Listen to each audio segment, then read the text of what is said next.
இந்த ரமலான் மாதத்திலே ஈமானுடைய கிளைகளை பற்றி அறிந்து கொள்வதற்காக நாம் எல்லாம் குழுமி இருக்கிறோம். அல்லாஹ்வை நம்புவது, வானவர்களை நம்புவது, வேதங்களை நம்புவது, இறைவனுடைய தூதர்களை நம்புவது ஆகிய கிளைகளை பற்றி இதுவரை நாம் அறிந்திருக்கிறோம். இன்றைய தினம் இறுதி நாளை நம்புவது, உல் யௌமில் ஆகிரி, இறுதி நாளை நம்புவது என்று நபிகள் நாயகம் ஸல்லல்லாஹு அலைஹி வஸல்லம் அவர்கள் நம்ப வேண்டியதை பட்டியலிடும் பொழுது இறுதி நாளையும் நம்ப வேண்டும் என்று சொல்கிறார்கள். திருமறை குர்ஆனில் பல இடங்களில், ஏராளமான இடங்களில் ஆகிரத்தை நம்புங்க, மறுமை நாளை நம்புங்க, நீங்கள் அல்லாஹ்வையும் ஆகிரத்தை நம்பக்கூடியவர்களாக இருந்தால் இப்படி நடந்து கொள்ளுங்கள் என்று நிறைய இடங்கள்ல அல்லாஹ் வலியுறுத்துகிறான். இந்த இறுதி நாளை பற்றி எப்படி நம்புறது என்றால் அதுல ரெண்டு விஷயம் இருக்கிறது. இறுதி நாள் என்று சொன்னால் உலகம் அழிக்கப்படுறது, அதான் இறுதி நாள். இந்த உலகத்துக்கு உரிய கடைசி நாள். எந்த நாளில் உலகம் அழிக்கப்படுமோ அதுக்கு பேர் தான் இறுதி நாள். நம்ம திருப்பி ஒருக்கா இறைவன் எழுப்புவான, அது இறுதி நாள் கிடையாது, அது அந்த உலகத்துல துவக்க நாள். நம்ம இறுதி நாள்ங்கிறது ரெண்டையும் போட்டு குழப்பிக்கிறோம். இறுதி நாள் என்ன வழங்கிக்கிற கூடாது. இறுதி நாள் என்பது வேற, முதல் நாள் என்பது வேற. மறுமையில இன்னொரு வாழ்க்கையுடைய முதல் நாள் என்பது வேற. இந்த இரண்டு நாட்களையுமே நம்ம நம்பணும். அதாவது இந்த உலகம் இப்படியே இருக்காது. ஒரு நாள் இந்த உலகம் முழுசு அழிக்கப்படும். அழிக்கப்பட்ட பிறகுதான் ஆதம் அலைஹிஸ்ஸலாத்துல இருந்து கடைசி அழிக்கப்பட்டாங்களே அவ்வளவு பேரும் திரும்ப உயிர்ப்பிக்கப்படுவார்கள் அப்படின்னு நம்புறது இறுதி நாளை நம்புறது. அப்படி அழிக்கப்பட்டவர்கள் மறுபடி உயிர்ப்பிக்கப்பட்டு விசாரணை நடத்தி அது பிறகு பரிசோ தண்டனையோ தருவாங்க இல்லையா, அதுக்கு பேரு நியாய தீர்ப்பு நாள். அதை என்ன சொல்லலாம், தீர்ப்பு வழங்கக்கூடிய நாள். இந்த ரெண்டு நாளை பற்றியுமே திருமறை குர்ஆன்ல பல இடங்களில் பல்வேறு பெயர்கள்ல அல்லாஹ் குறிப்பிடுகிறார். அதிகமாக அல்லாஹ் உலகம் அழிகிற நாள் இருக்குல்ல, அந்த நாளை குறிப்பிடும் பொழுது யௌமு ஸாஆ என்கிறான். ஸாஆ என்றுதான் அல்லாஹ் சொல்ற பேரு. கியாமத்துங்கிற ஒரு பேரு அதிகமா பரவலா போயிட்டா கூட அல்லாஹ் குர்ஆன்ல எந்த பேரை யூஸ் பண்றான்னு கேட்டா அஸ்ஸாஆ, அந்த நேரம், அஸ்ஸா அந்த நேரம் அர்த்தம். அந்த நேரம்ங்கிற ஒரு சொல்லத்தான் இந்த உலக முடிவு நாளை குறிப்பிடுவதற்கு அல்லாஹ் பயன்படுத்துகிறான். இந்த சொல்லை திருக்குர்ஆன்ல மாத்திரம் 34 இடத்துல அல்லாஹ் சொல்றான். திருக்குர்ஆன்ல 34 இடத்துல அந்த நாள், அந்த நேரம் ஒன்று இருக்கிறது, அதை நம்புங்கள், அதுல நீங்கள் அழிக்கப்படுவீர்கள், அது என்னுடைய நேரம் உனக்கு தெரியாது என்றெல்லாம் சொல்லும் பொழுது யௌமு ஸாஆ என்றோ அல்லது அஸ்ஸாத் என்றோ, ஸாஆ என்ற வார்த்தையை சீனு அலிஃபு ஐனு, அந்த ஸாஆ என்ற வார்த்தையை அல்லாஹ் 34 இடங்கள்ல இதுக்கு சொல்றான். யௌமு ஸாஆன்னு குர்ஆன்ல வறுமையானால் அதுவும் உலகம் அழிகிற நாள் என்று நீங்கள் விளங்கிக் கொள்ள வேண்டும். அதே மாதிரி அல் காரிஆ, இந்த கியாமத்துல உலகம் அழியக்கூடிய நாளுக்கு இன்னொரு பேர் என்னன்னு கேட்டா, உங்களுக்கு அல் காரியத்து மல் காரியான்னு ஓதுறீங்களே, அல் காரியான்னா உலகம் அழிகிற நாள் அர்த்தம். உலகம் அழிகிற நாளுக்கு அல் காரியா என்ற பெயரும் இருக்கிறது. காரியா என்று சொன்னா அதாவது செவிப்பறையை தட்டக்கூடியது, பயங்கரமான சத்தம் கேட்கும் இல்லையா, சத்தம் கேட்டு தான் அழிய போகுது, அதுக்காக அந்த பேரு. அது போக அல் வாக்கியா என்றும் அதுக்கு பேர் இருக்குது. எதுக்கு? வாக்கியான நிகழ்ச்சி, அல் வாக்கியான அந்த நிகழ்ச்சிங்கிறான் அல்லாஹ். அதாவது உலகம் அழிகிற நேரத்தை சொல்லும் பொழுது அல் வாக்கியா அந்த நிகழ்ச்சி அப்படின்னு வாக்கியா என்ற பெயரும் இந்த நாளுக்கு உண்டு. எந்த நாளுக்கு?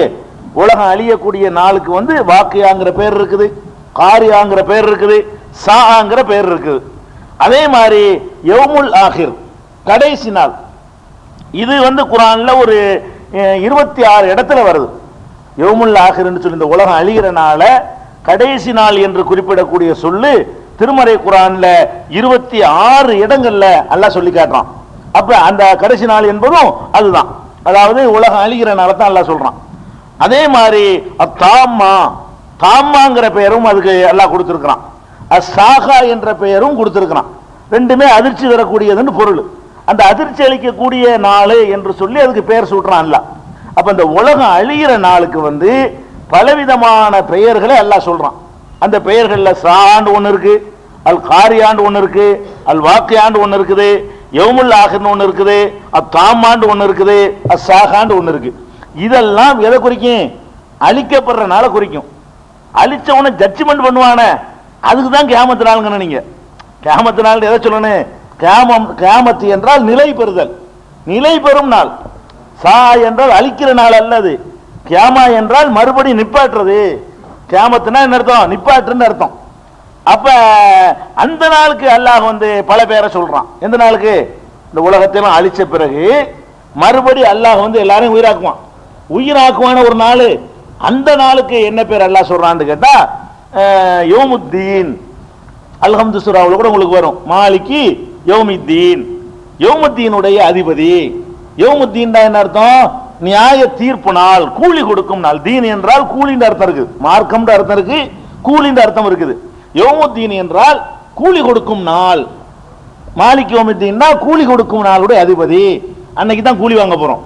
இந்த உலகத்தில் வாழும்போது செஞ்ச காரியத்துக்கெல்லாம் நல்லதுக்கோ கெட்டதுக்கோ கூலியோ தண்டனையோ பெறக்கூடிய நாள் எதுன்னு கேட்டா திரும்ப நம்மளை எல்லாம் எழுப்புவான அந்த நாள்.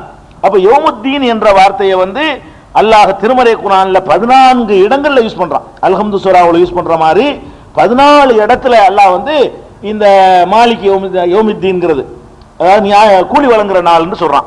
அது வேற இது வேற. ஆனா யௌமுல் ஆகிர்ங்கிற கடைசி நாள் வேற, கூலி வழங்குற நாள்ங்கிறது அதுக்கு பிறகு வரக்கூடிய நாள், அதுக்கு பேரு சொல்றான். அதே அந்த நாளுக்கு திருப்பி எழுப்புவான அந்த நாளுக்கு அல்லாஹ் யௌமுல் ஃபஸ்ல் என்று சொல்றான். ஃபஸ்ல் என்றால் ஜட்ஜ்மெண்ட், யௌமுல் ஃபஸ்ல் என்றால் ஜட்ஜ்மெண்ட், தீர்ப்பு தரக்கூடிய நாள் அப்படிங்கிற ஒரு சொல்லை அல்லாஹ் 6 இடத்துல யூஸ் பண்றான் அந்த நாளுக்கு. இந்த அழிகிற நாளுக்கு இல்ல, அழிஞ்ச பிறகு எழுப்புற நாளுக்கு யௌமுல் ஃபஸ்ல் என்ற பெயரை சொல்றான். யௌமுல் கியாமா என்ற சொல்லையும் அல்லாஹ் யூஸ் பண்றான் அந்த நாளைக்கு. எந்த நாள்ல ஜட்ஜ்மெண்ட் வழங்குமோ அந்த நாளுக்கு 70 இடங்கள்ல குர்ஆன்ல 70 இடங்கள்ல யௌமுல் கியாமாங்கிற சொல்லை அல்லாஹ் யூஸ் பண்றான் அந்த நாளை குறிப்பிடுறதுக்காக வேண்டி. அதே மாதிரி மகத்தான நாள், யௌமுன் அலீம், மகத்தான நாள் என்று அந்த நாளை சொல்றான். குர்ஆன்ல பாத்தீங்கன்னா மகத்தான நாள்னு ஒரு சொல்லு வரும், யௌமுன் அலீம்.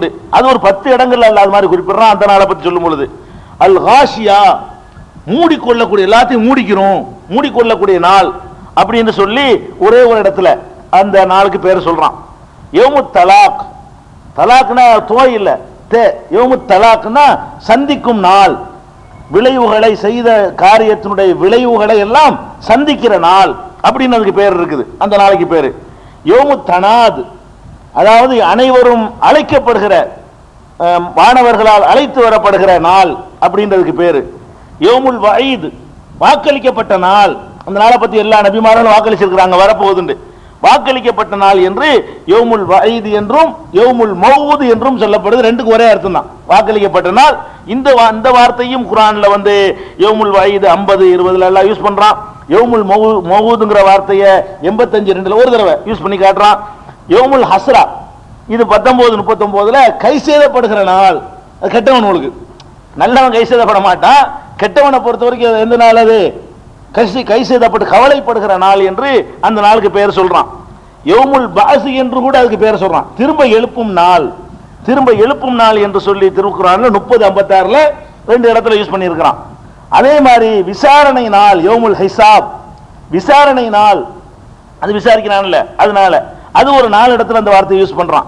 அதே மாதிரி யௌமுல் அசிஃபா, அசிஃபாண்டாலும் அந்த நியாய தீர்ப்பு வழங்குற நாள் தான். யௌமுல் ஜம், ஒன்று திரட்டும் நாள், அதையும் அல்லாஹ் சொல்லி காட்டுறான். யௌமுத் தகாபுன், நஷ்டம் அடைகிற நாள், சில பேர் நஷ்டம் அடைகிறதுனால. அது மாதிரி யௌமுல் அல் ஹாக்கா, மெய்யான நாள், மெய்யாகவே ஏற்படக்கூடிய நாள். யௌமுல் ஃபத்ஹ் என்று அதுக்கு சொல்றான், வெற்றி நாள். அது நல்லவர்களுக்கு. கெட்டவனுக்கு சொல்லும் போது நஷ்டம் அடைகிற நாள், நல்லவனுக்கு சொல்லும் போது அவன் அன்னைக்கு வெற்றி பெற போறான்ல, யௌமுல் ஃபத்ஹ், வெற்றி பெறக்கூடிய நாள். இப்படி அல்லாஹ் இந்த வார்த்தை யூஸ் பண்றான். இதெல்லாம் எதுக்கு உள்ள சொல்லு? உலகம் அழியிற நாளுக்கு உள்ளது இல்ல, அது அதுக்குரியது. ரெண்டையும் நம்ம நம்பணும். அதாவது ஆகிரத்தை நம்பணுங்கிறதுல கடைசி நாளுங்கிற அதையும் நம்பணும். இந்த 7வது ஒன்று வரும், ஒல்பாசி பாதல் முகத்துன்னு, அதையும் நம்ம சேர்த்துக்கிறணும். மரணத்துக்கு அப்புறம் எழுப்புதல்ங்கிறது 2 டாபிக்கையுமே நம்ம நம்பணும், இதை விளங்கிக்கிறணும். இது போக ஆகிரத்துன்னு ஒரு சொல்லு கேள்விப்பட்டிருப்பீங்க. ஆகிரத்துங்கிறது, ஆகிரத்துன்னு சொன்னா அது டோட்டலா உள்ள அந்த உலகத்துக்கே பேர். அது ஒரு நாள் கிடையாது. ஆகிரத்துங்கிறது என்னது? துன்யாங்கிறோம்லங்க, துன்யாவுக்கு எதிர்ப்பது ஆகிரத்து. இந்த உலகத்துக்கு, இந்த உலகம் அழிக்கப்பட்ட பிறகு அங்க உள்ள அந்த மொத்த உலகத்துக்கு விசாரணை ஒரு நாளுக்கு பேர் இல்லது ஆகிரத்துங்கிறது. காலாகாலத்துக்கு இருக்குமே, சொர்க்கம் நரகம் இருந்துகிட்டே இருக்குமே, அது மொத்தமான அந்த உலகத்துக்கு பேர் ஆகிரத்துங்கிறது. அந்த சொல்லும் குரான்ல ஒரு 70 இடத்துல வருது. அது குறிப்பிட்ட நாளை குறிக்காது. இது ஒரு கூடுதல் விவரத்துக்காக தெரிந்து கொள்ள வேண்டியது. அப்ப நம்ம என்ன நம்பணும்னு கேட்டா, நம்ம இறுதி நாளை நம்புதல் என்பதுல இந்த உலகம் அழிக்கப்படும் என்று நம்பணும். ஒரு நாளில் அழிக்கப்படும். அழிக்கப்பட்ட உலகம் திரும்பவும் அதை உண்டாக்கப்படும் என்று நம்பணும். சரி, அழிக்கப்படும்னா எப்ப அழிக்கப்படும்? அடுத்து வரணும்ல. அழிக்கப்படும்ங்கிறதுல உறுதியா நம்பணும். இது விஞ்ஞானிகளும் கூட மறுக்க முடியாத உண்மை. ஒரு கட்டத்தில் என்ன செய்யும், ஒவ்வொன்றும் தன்னுடைய சக்திகளை இழந்து கொண்டே வருகிறது. ஒவ்வொரு கோள்களும் ஏதாவது ஒரு சக்தி கொஞ்சம் குறைஞ்சு போச்சுன்னு வைங்க, ஈர்க்கிற அந்த ஈர்ப்பு சக்தி குறைஞ்சவன ஒன்னோட ஒன்று முட்டி மோதி சுக்குநூறா நொறுங்கி உடைஞ்சு போயிருங்கிறான். அது பல கோடி வருஷங்கள் ஆகலான்னு சொல்றான், அது ஒரு விஷயம். ஆனால் அது வீரியம் இழந்து கொண்டு வருகிறது என்பது அறிவியல் பூர்வமாக நிரூபிக்கப்பட்ட ஒரு உண்மை. அது போக நம்ம அல்லாஹ் சொல்றத நம்பணும். அதாவது இந்த உலகம் ஒரு நாள் அழிக்கப்படும். எப்ப அழிக்கப்படும் என்று கேட்டால், எப்ப அழிக்கப்படும் என்று யாருக்கும் தெரியாது. யாருக்கும் தெரியாது. அல்லாஹ்வை தவிர ஜிப்ரீலுக்கு தெரியாது, மீகாயிலுக்கு தெரியாது, முகமது ஸல்லல்லாஹு தெரியாது, எந்த நபிக்கும் தெரியாது, எந்த மகானுக்கும் தெரியாது. அது ஒருவருக்கும் தெரியாமல் அவன் மட்டுமே தெரிந்து வைத்திருக்கிறான் என்று நீங்க நம்பி ஆகணும். ஏன்னு கேட்டா அல்லாஹ் சொல்லி காட்டுறான், இன்ன ஸாஅத ஆத்தியத்துன், அந்த நேரம், அஸ்ஸாஅத்துனா அந்த நேரம், அழிகிற நேரம், அந்த கியாமத்தினால் வரக்கூடியது. அகாது உக்ஃபீஹா, அதை நான் மறைத்து வைத்திருக்கிறேன். அகாது உக்ஃபீஹா, அதை மறைத்து வைத்திருக்கிறேன். லிதுஜ்ஸா குல்லு நஃப்ஸின் பிமா தஸ்ஆ, ஒவ்வொரு ஆத்மாவும் அவை செய்ததற்கான பரிசை பெற்றுக் கொள்வதற்காக வேண்டி மறைத்து வைத்திருக்கிறேன். இன்னைக்கு தான் வருதுன்னு அறிவிச்சுட்டா அதுக்கு முதல் நாள் வரைக்கும் அக்கிரமம் பண்ணிட்டு அன்னைக்கு நல்லது செய்வாங்க. இப்ப நாளைக்கு தான் கியாமத் நாள் வைங்களேன், இன்னைக்கு பூரா பள்ளியாசல் உட்காந்துருவோம்ல, இது நல்லது இல்லை. செய்யற அக்கிரமத்தை எல்லாம் செஞ்சு விட்டு நாளைக்கு தான் அழிய போகுது. அப்ப ஒரு உதாரணமா 2009 தான் அழியுதுன்னு வைங்களேன், அவ்வளவு பேரும் கெட்டு போயிருவோம். 2008 வரைக்கும், 2009 தான் அழிய போகுது. 9 தௌபா செஞ்சுட்டு போறோம், அது வரைக்கும் கொள்ளையடிப்போம், அது செய்வோம் அப்படின்னு வந்துடும். அப்ப கரெக்டா பரிசு கொடுக்குறாருன்னா மறைச்சு தான் வைக்கணும். அதெல்லாம் மறைச்சு வச்சுக்கோங்க. அக்காது உக்ஃபீஹா, அதை நான் மறைத்து வைத்திருக்கிறேன். லிதுஜ்ஸா குல்லு நஃப்ஸின் பிமா தஸ்ஆ, ஒவ்வொரு ஆத்மாவும் அவை செய்ததற்கான பரிசை பெற்றுக் கொள்வதற்காக மறைத்து வைத்திருக்கிறேன் என்று தாகாவுல, அதாவது 20வது சூறாவுல 15வது வசனத்தில் அல்லாஹ் சொல்கிறார். அதே மாதிரி ஆராஃப்ல 7வது சூறாவுல 187ல சொல்றான், யஸ்அலூனக அனி ஸாஅத்தி அய்யான முர்சாஹா, முஹம்மதே உன்னிடத்தில் கேட்கிறார்கள் எப்ப அந்த நாள் ஏற்படும், இந்த கியாமத் நாள் சாத்து எப்ப வரும்னு கேட்கிறார்கள். குல், நீ சொல்லு, என்ன சொல்லணுமா, இன்னமா இல்முஹா இந்த ரப்பி, அது பற்றிய ஞானம் என் இறைவனிடம் தான் இருக்கிறது. அப்படி ஒண்ணு இருக்குன்னு சொல்ற வேலை மட்டும்தான் எனக்கு இருக்கே தவிர அது டேட்டு குறிக்கிற வேலை எனக்கு இல்ல. இன்னமா இல்முஹா இந்த ரப்பி, அது பற்றிய ஞானம் என் இறைவனிடத்தில் இருக்கிறது. லா யுஜல்லிஹா லிவக்திஹா இல்லா ஹுவ, அதனுடைய நேரத்தை அவனை தவிர வெளிப்படுத்த மாட்டான். அந்த நேரம் எதுங்கிறத அவன் அப்படி சீல் பண்ணி வச்சிருக்கிறான், எவருக்கும் தெரியாது. அவன் தான் அதை வெளிப்படுத்தி காட்டுவான் என்று அல்லாஹ் சொல்றான். அதுக்கடுத்து கேட்கிறான், லா தஅதீக்கும் இல்லா பக்தத்தன், அது திடீரென்று தான் வரும், சும்மா சொல்லிக்கிட்டுலாம் வராது. அது வர்றதா திடீர்னு வரும்னாலேயே தெரியாதுன்னு அர்த்தம். அதாவது திடீர்னு வந்தேன்னு சொல்லுவோம், விருந்தாளி திடீர்னு வந்துட்டார், தபால் போட்டு வந்தா சொல்லுவோமா, நான் 18ஆம் தேதி உங்களை பார்க்க வருகிறேன், 8 மணிக்கு காத்திருக்கோம்னு சொல்லிட்டு வந்தாருன்னு வைங்க, திடீர்னு வந்தாருன்னு சொல்லுவீங்களா? சொல்ல மாட்டீங்க. திடீர்னு வர்றாருனால என்ன அர்த்தம், மெசேஜ் இருக்கக்கூடாது, அதான் திடீர். அல்லாஹ் என்ன சொல்றாங்க, திடீர்னு தான் வருங்கிறான். அப்ப திடீர்னு வரும்னால என்ன அர்த்தம் தெரியாது, அது இன்னைக்காக இருக்கலாம் நாளைக்காக இருக்கலாம். அப்ப லா தஅதீக்கும் இல்லா பக்தத்தன், திடீரென்று தான் அது தீரும். யஸ்அலூனக கஅன்னக ஹஃபியுன் அன்ஹா, அது பற்றி உனக்கு தெரியும் என்பது போல உன்னிடத்தில் கேட்கிறார்கள். அல்லாஹ் திருப்பி ஒருக்கா கேட்கிறான், உன்னுடைய முகமதே உன்னிடத்தில் கேட்கிறார்கள். யஸ்அலூனக கஅன்னக ஹஃபியுன் அன்ஹா, என்னமோ அதை பத்தி நீ விளங்கி வச்சிருக்கிற மாதிரி உன்கிட்ட கேட்கிறார்கள். குல், மீண்டும் சொல்லு, ஒரே வசனத்தில் 2 தடவை சொல்றான், இன்னமா இல்முஹா இந்தல்லாஹ், அது பற்றிய ஞானம் அல்லாஹ்விடத்தில் தான் என்று தெளிவாக அறிவித்து விடு. 787ல அதே மாதிரி 43:85 அல்லாஹ் சொல்லி காட்டுகிறான், இந்தஹு இல்முஸ்ஸா, கியாமத் நாள் பற்றிய அறிவு அவனிடத்தில் தான் இருக்கிறது. முடிஞ்சு போச்சு, அப்படி ஜட்ஜ்மென்ட் பண்றான். அதே மாதிரி யஸ்அலூனக அனி ஸாஅத்தி அய்யான நாசியாத், ஒன்னாசியாத்ங்கிற சூறாவுல, அதாவது 79வது சூறாவுல 42, 43, 44 வசனங்கள் எல்லாம் சொல்றான், யஸ்அலூனக அனி ஸாஅத்தி அய்யான முர்சாஹா, கியாமத்து நாள் எப்ப ஏற்படும் என்று அவர்கள் உன்னிடத்தில் கேட்கிறார்கள். ஃபீமா அன்தம் இருக்கிறாக, அது பற்றிய ஞானம் உனக்கு எங்க இருக்கிறது? இலா ரப்பிக்க முன்தகாக, அதனுடைய முடிவான ஞானம் உன் இறைவனிடத்தில் தான் இருக்கிறது. இன்னமா அந்த முன்திருமை எக்ஸாக, அதை பற்றி பயப்படுகிற மக்களுக்கு நீ எச்சரிக்கை மட்டும் தான் செய்ய வேண்டும், அது டேட்டா சொல்லக்கூடாது. அப்படி ஒன்று இருக்குன்னு எச்சரிக்கை தான் நீ செய்ய வேண்டும் என்று அல்லாஹ் சூரத்து நாசியாத்துல 42, 43, 44, 45 சொல்லி காட்டுறான். அதே மாதிரி நாம் ஆரம்பத்தில் சொல்லியிருக்கிறோம், புகாரியில இந்த ஜிப்ரீல் நபி ஸல்லல்லாஹு அலைஹி வஸல்லம் அவர்கள்ட்ட முட்டுக்கால் போட்டு அந்த சில ஈமான்டா என்ன இஸ்லாம்டா என்னன்னு கேள்வி கேட்பாரு என்று முதல் நாள் சொன்னோம். அந்த ஹதீஸ்ல கூட ஜிப்ரீல் அலைஹிஸ்ஸலாம் கேட்பாங்க, அக்பிர்னி அனிஸா, கியாமத் நாள் எப்பன்னு சொல்லுங்கன்னு கேட்பாங்க. அப்ப நபி ஸல்லல்லாஹு அலைஹி வஸல்லம் சொல்லுவாங்க, மல் மஸ்ஊல் அன்ஹா பிஅலம மினஸ் ஸாயிலி, கேட்கப்படுபவரை விட கேட்பவருக்கு ஞானம் அதிகம் இல்ல. தெரிஞ்சா உனக்கு தெரியலாம எனக்கு தெரியாது பண்ணிட்டாங்க. அப்படி தெரியறதா இருந்தா ஜிப்ரீலா இருக்கனால உனக்கு வேண்டாம் தெரியலாமே தவிர எனக்கு தெரியாதுட்டாங்க. ஜிப்ரீலுக்கும் தெரியாது, உனக்கே தெரியாது, எனக்கு அப்படி தெரியும், உன் மூலமா தானே எனக்கு மெசேஜ் வரணும் என்று பெருமானார் ஸல்லல்லாஹு அலைஹி வஸல்லம் சொன்னது சஹீஹுல் புகாரியில் 50வது ஹதீஸ், 4777வது ஹதீஸ், இன்னும் பல இடங்கள்ல நீங்க பார்க்கலாம். அப்ப கியாமத்து நாள் என்று ஒன்று இருக்குது. அது எந்த கணக்கு, என்னமோ கணக்கு நம்ம ஆளுகளுக்கு இருக்கணும்ல இருக்காங்க சில பேர், அதுக்கு வருஷம் போட்டு அப்ஜத் கணக்கு போட்டு அஸ்ஸாத் எத்தனை இடத்துல வருதுன்னு நம்பரை போட்டு அது 2200 வரும் 2300 வரும் லூஸ் தனமா சொல்லுவாங்க. ஆனா அல்லாஹ் சொல்லிவிட்டான், அவன் மூடி வச்சுட்டேன்ட்டான். மூடி வச்சா தான் கரெக்டா பரிசு கொடுக்க முடியும், யாருக்கும் தெரியாது, முகமது ஸல்லல்லாஹு தெரியாதுன்ட்டான். அதனால உலக முடிவுனால நம்பனு அது 2000 இருக்குமா, 2000 சில பேர் 2000த்துல அழியும் என்றெல்லாம் பயான்கள்லாம் பண்ணியிருக்காங்க. எத்தனை உலமாக்கள்லாம் 2000க்கு முந்தி, 2000 வர்றதுக்கு முன்னாடி எத்தனை உலமாக்கள் 2000த்துல உலகம் அழிய போகுது, 2000த்துல உலகம் அழிய போகுதுன்னு சொல்லிக்கிட்டுலாம் பயான் பண்ணியிருக்கிறாங்க. 2000 தாண்டி தான் போச்சு, அழியல, வழங்குதா? அதனால இல்ல, குர்ஆன்ல இல்ல, ஹதீஸ்ல இல்ல, அல்லாஹ்வும் சொல்லல, அல்லாஹ்வுடைய ரசூலும் சொல்லல. இது கவனத்தில் வைத்துக் கொள்ளணும். அதே நேரத்தில் அல்லாஹ் என்ன சொல்றான்னு கேட்டா, இந்த கியாமத் நாளை பொறுத்த வரைக்கும் திடீர்னு வரும்டாலும் சீக்கிரம் வந்துடும் ஒரு பயங்காட்டம். அது எப்போ வரும்னு தெரியாது, எப்போ வரும்னு தெரியாது, அது பாட்டுக்கு காலகாலத்துக்கு விளங்கிறாத, சீக்கிரமே வந்துடும் அப்படிங்கிறான். என்ன சீக்கிரம் வருங்கிறான்? 47:18 சொல்றான், ஃபஹல் யன்துருன இல்லா இல்ல ஸா அன் தஅத்தியஹும் பக்தா, திடீரென அந்த நேரம் கியாமத் நாள் வருவதைத்தான் இவர்கள் எதிர்பார்க்கிறார்கள். ஃபகத் ஜா அஷ்ராத்துஹா, அதனுடைய அடையாளங்கள் எல்லாம் வந்து விட்டன. அல்லாஹ் சொல்றான், எப்ப இப்ப இல்ல, அப்பவே சொல்றான் 1400 வருஷத்துக்கு முந்தைய.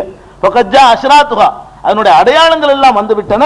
ஃபஅன்னாலஹும் இதா ஜாஅத்துஹும் திக்ராஹும், அது வந்து விடுமையானால் இவர்களுக்கு எது என்ன ஆகும் என்று அல்லாஹ் அடையாளங்கள் வந்துருச்சுன்னு சொல்றான், நெருங்கிருச்சுங்கிறான். அடையாளங்கள் வந்து விட்டன என்று சொல்லி காட்டுகிறான். அதே மாதிரி சூரத்து நபஅல அம்மையத்து சாலுங்கிற சூறாவுல 78ல, அதாவது 78வது சூறாவுல 40வது வசனத்துல அல்லாஹ் சொல்லி காட்டுறான், இன்னா அன்சர்னாக்கும் அஸாபன் கரீபன், மிக கிட்டத்தில் உள்ள ஒரு வேதனையை நாம் எச்சரிக்கிறோம் அப்படிங்கிறான்.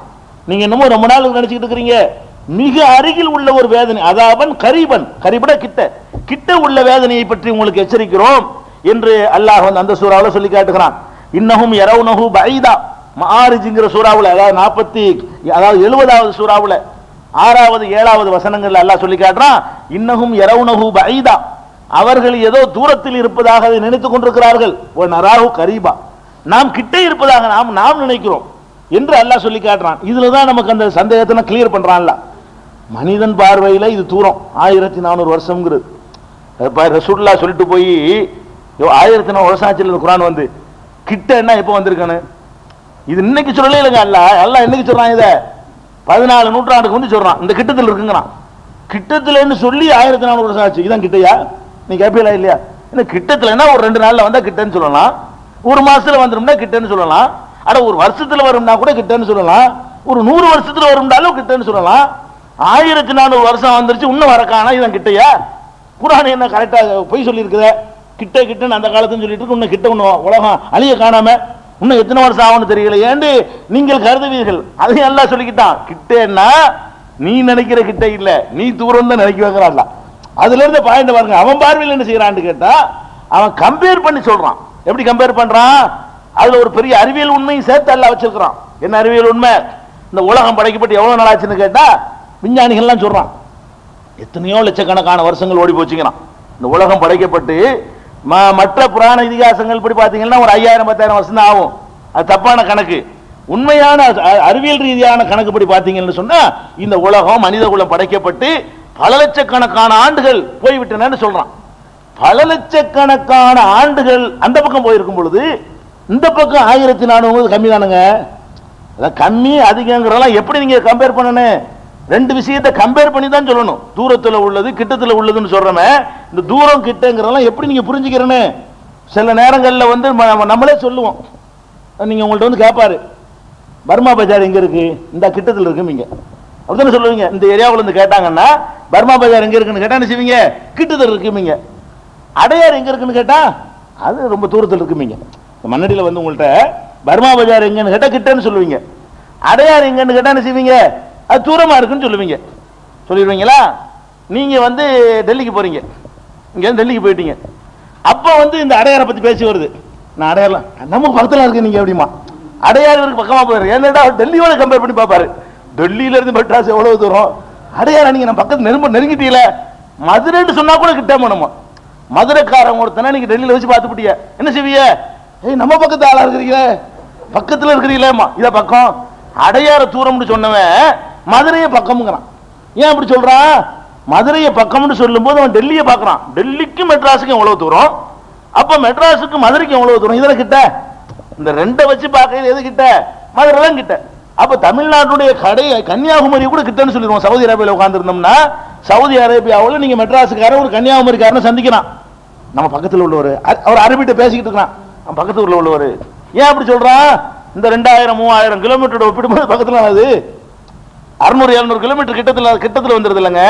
அப்ப அல்லாஹ் வந்து என்ன சொல்றான்னு கேட்டா, கிட்டன்னா நீ உன் கணக்குல உனக்கு எல்லாமே என்ன இருக்கு கிட்ட, அருகில உள்ளதான் தூரமா தெரியும். நம்ம கணக்கு வேற.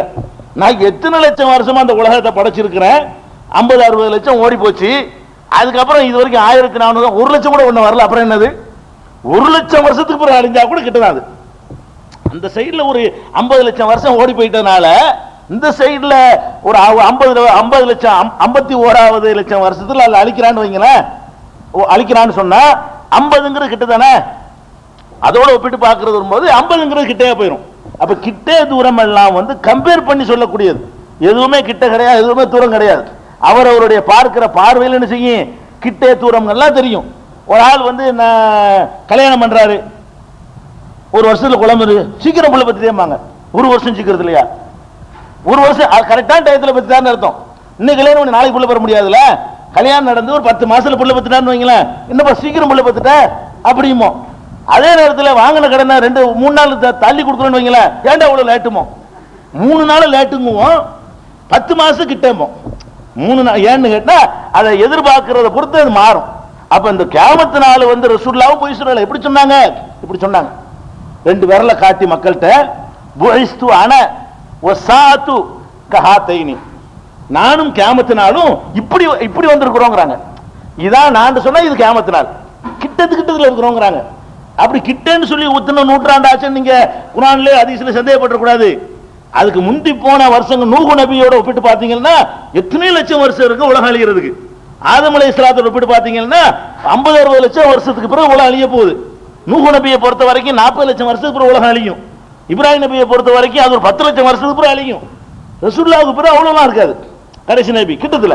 அப்ப நானும் கியாமத்தினாலும் இப்படி அனுப்பப்பட்டிருக்கிறோம் என்று ரசூல் ஸல்லல்லாஹு அலைஹி வஸல்லம் 2 விரல காட்டி சொல்றாங்க. இவ்வளவு கிட்ட தான், அடுத்தடுத்து வந்துட்டோம்னு சொல்றாங்க. அதனால கிட்டங்கிறத வந்து நீங்க இப்படி விளங்கிக்கணும். அதே மாதிரி இக்தரபத்தி ஸாஅ, கியாம நாள் இதுவும் நெருங்கி விட்டது அப்படிங்கிறான். இது வந்து 54:1 அப்படி சொல்லி காட்டுறான். வமா யுத்ரீகல் அல்ல ஸாஅத கரீப், கியாமத்து நாள் கிட்ட இருக்குன்னு உனக்கு எப்படி தெரியும் அப்படின்னு வேற அல்லாஹ் கேட்கிறான். யஸ்அலூனக அனிஸ்ஸாஅதி, கியாமத்து நாளை பற்றி உன்னிடத்திலே கேட்கிறார்கள். குல் இன்னமா இல்முஹா இந்தல்லாஹ், அது பற்றிய ஞானம் அல்லாஹ்விடத்திலே என்று சொல்லிவிடு என்று சொல்லிட்டு, வமா யுத்ரீகல் அல்ல ஸாஅத தகுனு கரீபா, கியாம நாள் கிட்ட இருக்குங்கிறது உனக்கு எப்படி தெரியும் என்று அல்லாஹ் கேட்கிறான். இதே மாதிரி இந்த கியாமத்து நாள் என்பது ரொம்ப அருகில் இருக்கிறது என்பதை பல இடங்கள்ல 21:97 சொல்றான், 21:1 சொல்றான், 17:51 சொல்றான், 7:185 சொல்றான். இந்த மாதிரி பெருமானார் ஸல்லல்லாஹு அலைஹி வஸல்லம் இப்படி விரல காட்டி சொன்னாங்களே, அது சஹீஹுல் புகாரில 4936 இருக்குது. இப்படி பல இடங்கள்ல கியாமத்து நாள் என்று ஒண்ணு இருக்குது, இப்ப அழிய போகுது. ஆனா அது ரொம்ப கிட்டத்துலாம் இருக்கு, ரொம்ப தூரம்லாம் இல்லை. என்னைய பொறுத்த வரைக்கும் அது தூரம் இல்லை. உனக்கு வேண்டாம் தூரமா தெரியுங்களா, என்னைய பொறுத்த வரைக்கும் அது தூரம் இல்லை, பல லட்சம் வருஷங்கள் கடந்து விட்டன என்று அல்லாஹ் சொல்லி காட்டுறான்.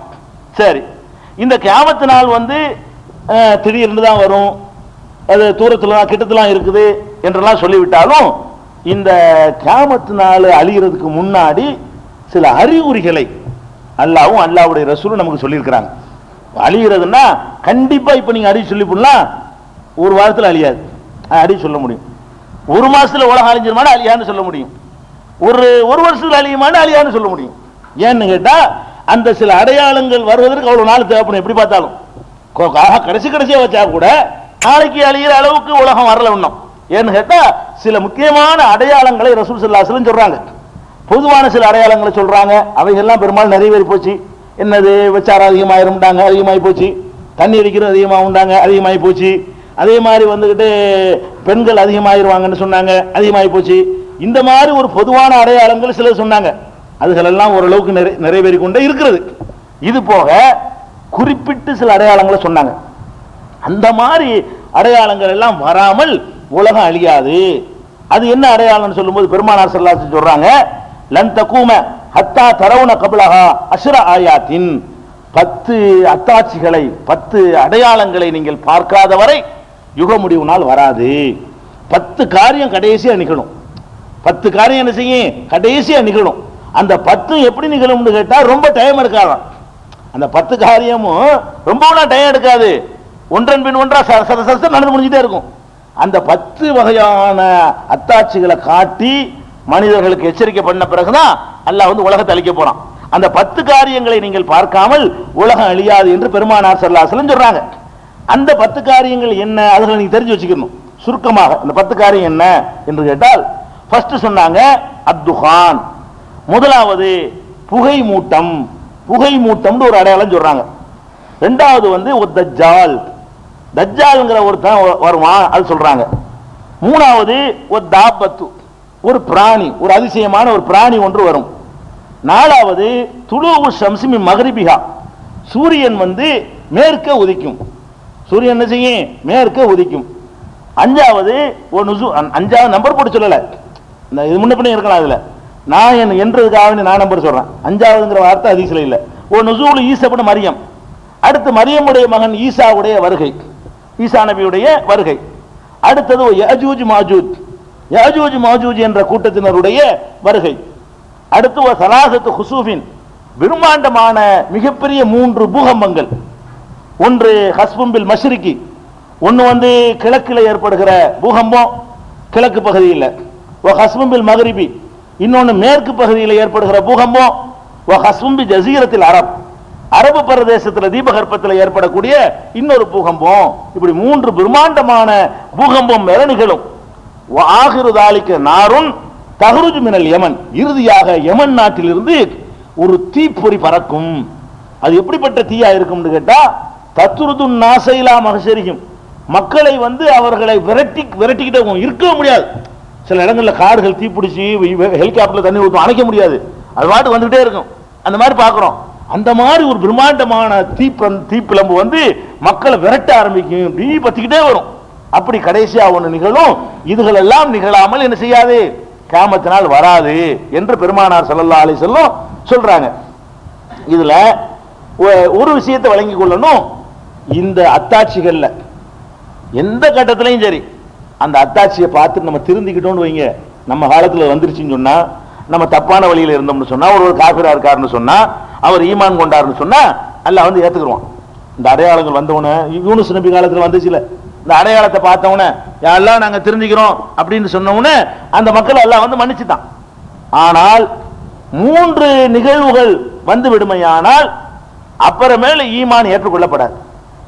இந்த 10ல 3 காரியங்கள் வந்து விடுமையானால் அது ஈமான் போய் அதுக்கு பிறகு நான் திருந்துறேன் போறேன்லாம் நடக்காது.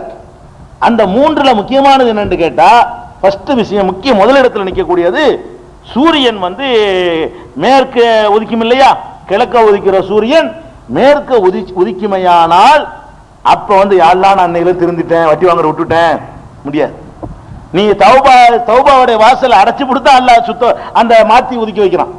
தௌபாவுடைய வாசலை இருக்க மூடி கொடுத்தா அந்த அடையாளம் வர்றதுக்கு முன்னாடி திருந்திடணும். உலகம் அழியறதுக்கு வேண்டாம் நாள் இருக்கலாம், அந்த அடையாளம் வந்துருச்சுன்னு வைங்க, அப்புறமேல ஈமான் வந்து அல்லாஹ் ஏத்துக்கிற மாட்டான். எந்த திருந்து தௌபா கூபா எதுவும் கிடையாது. நீங்க எந்த நிலையில இருந்தீங்களோ அந்த நிலையிலேயே தான் நீங்க கடைசி வரைக்கும் இருப்பீங்க. அது அதுக்கான பரிசுகளை தண்டனை அனுபவிப்பீங்க.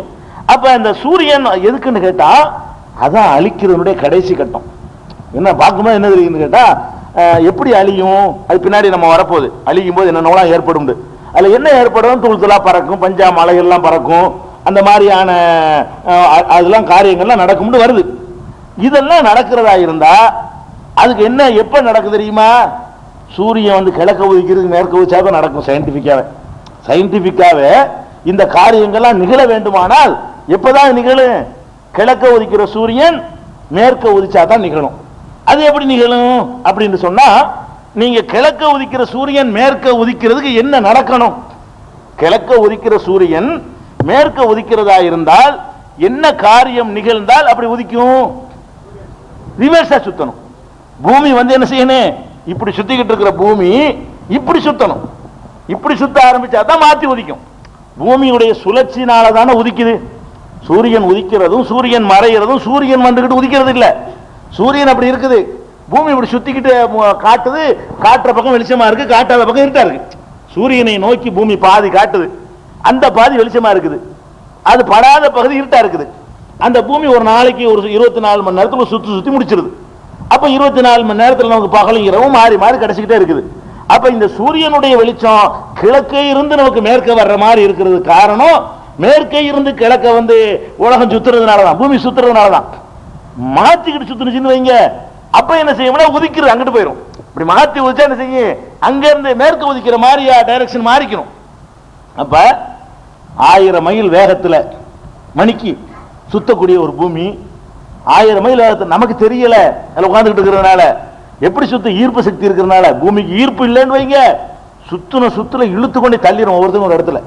பூமி நம்ம ஈர்ப்பு சக்தியை இழுத்து பிடிச்சிக்கிட்டு நிக்குது. நம்ம வெயிட்ட ஈர்ப்பு சக்தி இருக்கிறதுனால நம்ம தூக்கி வீச மாட்டேங்குது.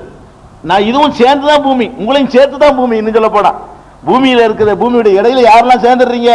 நீங்க எல்லாம் சேர்ந்துடுறீங்க. இந்த 600 கோடி மக்களையும் வந்து பூமியில இருந்து அப்புறப்படுத்துறான்னு வைங்க, பூமியுடைய இடம் குறைஞ்சு போயிடும். அப்ப பூமியில 600 கோடி மக்கள் இன்னைக்கு உண்டாயிட்டான்னு சொன்னா இந்த 600 கோடி பேருடைய அளவுக்கு மண்ணு குறைஞ்சிருக்கு. மண்ணை தான் நம்ம தின்றுக்கிறோம். மண்ணு தான் அரிசி ஆகுது, மண்ணு தான் பருப்பாகுது, மண்ணு தான் கனியாகுது. ஒரு விதையை போட்டோன்னு முளைக்குதா என்ன ஆகுது? அதில் உள்ள களிமண்ணுகளை எடுத்து அது உற்பத்தி பண்ணி தருது. மண்ணில் உள்ள சத்துக்களை தான், களிமண்ணை தான் என்ன செய்யுது? அரிசியா மாத்திர சாமான அதுக்குள்ள வச்சுக்கிறான்ல, அந்த நெல்லுக்குள்ள வச்சிருக்கான், கடுவுக்குள்ள வச்சிருக்கான், ஒரு மாங்கட்டைக்குள்ள வச்சிருக்கான். அந்த கொட்டையை போட்ட உடனே அது தண்ணியையும் வாங்கிக்கிறது, மண்ணையும் சாப்பிடுது. மண்ணை சாப்பிட்டு இந்த மண்ணு தான் விரவா வருது, மண்ணு தான் இலையா வருது, மண்ணு தான் கனியா வருது. அப்ப நீங்க திண்டு வளர்ந்தீங்களே, இவ்வளவு பெருசா பிறந்த நீங்க இவ்வளவு பெருசா வந்தீங்களே, அவ்வளவு மண்ணு தான். இந்த நீங்க திங்கிற பால்ல இருந்து தண்ணியில இருந்து மோர்ல இருந்து எல்லாம் மண்ணு தான். அப்ப மண்ணுல இவ்வளவு இடம் குறைஞ்சு போச்சு. நம்மளும் மண்ணுக்குள்ள இருக்கிறனால பூமிக்கு பேலன்ஸ் பாதிக்கல. ஒவ்வொரு மனுஷன் உண்டாகி வேற உலகத்துக்கு போயிட்டான்னு வைங்க, இந்த 600 கோடி பேருடைய வெயிட் குறைஞ்சு போயிடும் பூமியில. நம்ம வந்து அந்த பூமியை வந்து வேற ஒரு பொருளா மாறி பூமியுடைய எடையை குறைக்காம நம்ம காப்பாத்திக்கிட்டு இருக்கிறோம். இப்படி இருக்கணும். அதனால சுத்தம் நமக்கு தெரியல. அப்ப ரிவர்ஸ் பண்ணோம்னு சொன்னா, ரிவர்ஸ் அப்படி பிரேக் அடிச்சு ஒரு ரிவர்ஸ் பண்ணி விட்டான்னு வைங்க, என்ன ஆகும்? முதல்ல ரிவர்ஸ் பண்றத நிப்பாட்டணும். சுத்திக்கிட்டு இருக்கிறத பிடிச்ச நிப்பாட்டம் என்ன ஆகும்? ஒரு 60 கிலோமீட்டர் வேகத்தில் போகும்போது சடன் அடிச்சா என்ன ஆகும்? பிரேக் போட்டா முன்னாடி உள்ள மண்டை பிளந்துருமா? போய் முட்டுவீங்க எல்லாரும். 100ல போகும்போது அடிச்சா பிரேக் என்ன ஆகும்? 100 கிலோமீட்டர் வேகத்தில் போய்கிட்டு இருக்கும் முட்டுனாலே மண்டை தெரிச்சு போயிடும். அப்ப 1000 கிலோமீட்டர் வேகத்தில் சுத்தக்கூடியதை சட்டக்கு நிப்பாட்டினா, அந்த நிப்பாட்டின உடனே மலைகள் தூள் துளாக்கெல்லாம் அந்த அதிர்வுலையே இவன் அங்கிட்டு விழுவாங்க இவங்கிட்டு விழுவாங்க, அப்படித்தான் நடக்கும்ல சொல்றான். இந்த அழியும் போது எப்படி நடக்கும்ங்கிறானோ அதை வந்து அந்த ரிசல்ட்டை பார்க்கும் பொழுது சுபஹானல்லாஹ், அவ்வளவு அதை கூட அறிவுபூர்வமா அல்லாஹ் சொல்றான். அதை கூட எந்த ஒரு அறிவியலுக்கு முரண் இல்லாத வகையில அழகான முறையில் சொல்லி காட்டுறான். அப்ப அந்த மாதிரியாக அப்படி நிப்பாட்டி ரிவர்ஸ் பண்றாங்க. அவ்வளவுதான் உலக அழிவாதான் கடைசி செயல். அந்த சுத்தி விட்டதுல எல்லாம் பறந்து கிருந்து மிச்சம் கிச்சம் புள்ள விட்டு மூடி நம்மளை முதல்ல தூக்கி எரிஞ்சு அப்புறம் அந்த கட்டடத்தை நம்மளை கவுத்தி விட்டு அப்புறம் மூடி தந்தரை ஆக்கி முடிக்கிறதுக்கு அந்த காரியம் ஆயிரும்.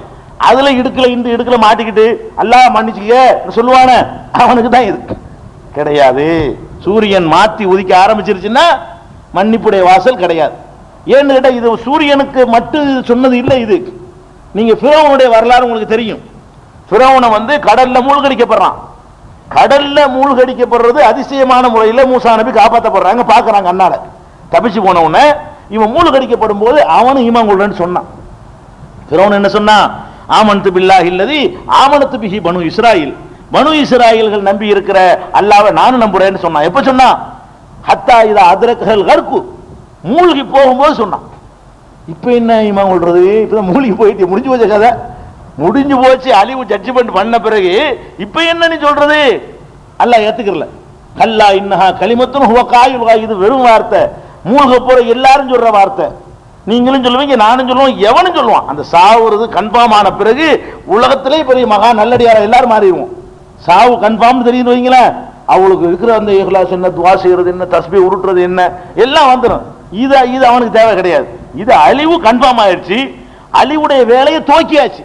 அதாவது தஜ்ஜால் வர்றது மற்றதெல்லாம் அழிவுடைய வேலைக்கு முன்னாடி உள்ள அறிவிப்பு. இது அழிவை ஆரம்பிச்சாச்சு. சூரியன் ரிவேர்ஸா சுத்துறதுங்கிறது அழிக்கணுங்கிற வேலையை ஆரம்பிச்ச பிறகு இப்ப என்ன மன்னிப்பு கேட்கிற? அடைச்சாச்சு வாசலை அப்படின்னு சொல்லி பெருமானார் ஸல்லல்லாஹு அலைஹி வஸல்லம் சொல்றாங்க. அந்த இது முடியாது, ஈமான் ஏத்துக்கிறப்படாதுங்கிறாங்க ரசூல் ஸல்லல்லாஹு அலைஹி வஸல்லம். அது கூட குர்ஆன்லயே அது இருக்குது. குர்ஆன்ல என்ன இருக்குன்னு கேட்டா, யௌம யாதி பாலு ஆயாத்தி ரப்பிக்க அவ் யாதி பாலு ஆயாத்தி யௌம யாதி பாலு ஆயாத்தி ரப்பிக்க லா யன்ஃபவு நஃப்ஸன் ஈமானுஹா லம் தகுன் ஆமனத்து மின் கப்லு. சில அல்லாஹ்வுடைய அத்தாட்சிகள் வரும் பொழுது எந்த ஆத்மாவுக்கும் அதனுடைய ஈமான் பயனடை. சிலன்னு அல்லாஹ் சொல்றான், அது எதுன்னு சொல்லல. அந்த கியாமத்து நாள் அடையாளங்களில் சில அடையாளங்கள் வரும் பொழுது எந்த நஃப்ஸுக்கும் அதனுடைய ஈமான் பயன் தராது என்று திருமறை குர்ஆன்ல 6:158 சொல்லி காட்டுறான். அதனால பயன் தராத ஒரு நிலை ஏற்படும் குர்ஆன்ல சொன்னதுக்கு விளக்கமாக நபிகள் நாயகம் ஸல்லல்லாஹு அலைஹி வஸல்லம் சொல்றாங்க, இந்த சூரியன் உதிக்க ஆரம்பிக்கிறது தான் அழிவுடைய கடைசி வேலை. அந்த நிலை மாறி உதிக்க ஆரம்பிச்ச பிறகு தௌபா கிடையாதுன்ட்டாங்க. அதுக்கு பிறகு பெருமானார் ஸல்லல்லாஹு அலைஹி வஸல்லம் சொல்றாங்க, 3 காரியங்களை சொல்றாங்க ஏற்றுக்கொள்ளப்படாதுக்கு. இன்னொன்னு என்ன சொல்றாங்கன்னு கேட்டா, தஜ்ஜாலையும் சொல்றாங்க. அதாவது தஜ்ஜால் வந்துட்டான்னு சொன்னா அந்த நேரத்தில் ஈமான் கொள்வது ஏற்றுக்கொள்ளப்படாது. இது சஹீஹ் முஸ்லிம்ல இருக்கக்கூடிய ஆதாரப்பூர்வமான ஹதீஸ் தான். ஆனால் இன்னும் பல ஹதீஸ்கள்ல இதுக்கு மாற்றமான கருத்து வர்ற மாதிரி சில செய்திகள் இருக்கிறது. என்ன செய்தி இருக்குன்னு கேட்டா, தஜ்ஜாலை ஈசா நபி கொல்லுவாங்க. கொன்ற பிறகு எல்லா மக்களும் நல்லவர்களா மாறுவார்கள், ஒருவர் கூட கெட்டவர் இருக்க மாட்டாங்க. இந்த மலையா நெருங்கி வாங்க, கொஞ்சம் நெருங்கி வாங்க, கொஞ்சம் நாள் டைப் பண்ணி வாங்க. என்ன செய்யுது? நல்லா நெருங்கலாம், நல்லா நெருங்க.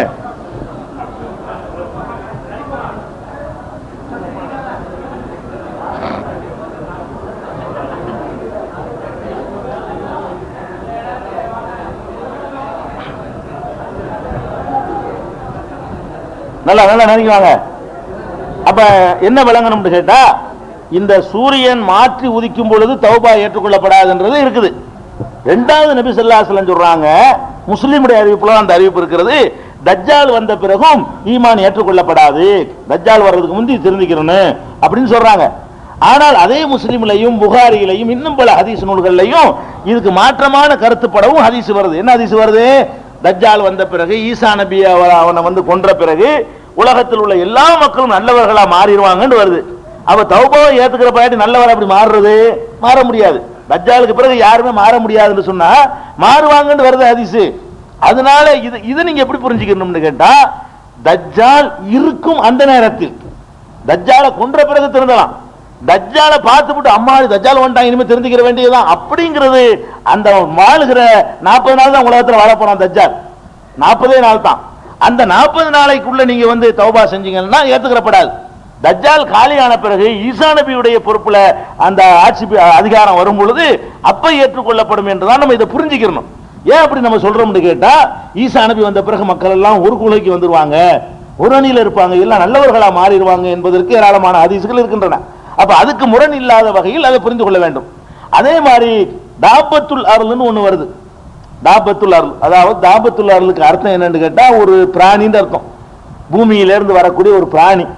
இந்த பிராணி என்னென்ன விளக்க போறேன், 3 விளக்குவோம். ஒரு அதிசயமான ஒரு பிராணி ஒண்ணு வரப்போகுது. அது வறுமையானால் அப்பவும் ஈமான் கொள்றது நம்பிக்கை பயன் தராது. மற்ற 7 அடையாளங்கள் வரும்போது நீங்க தௌபா செய்யலாம். இந்த 10ல மற்ற 7 அடையாளங்களை நீங்க பார்க்கும் பொழுதெல்லாம் தௌபா செய்யலாம், திருந்தலாம்.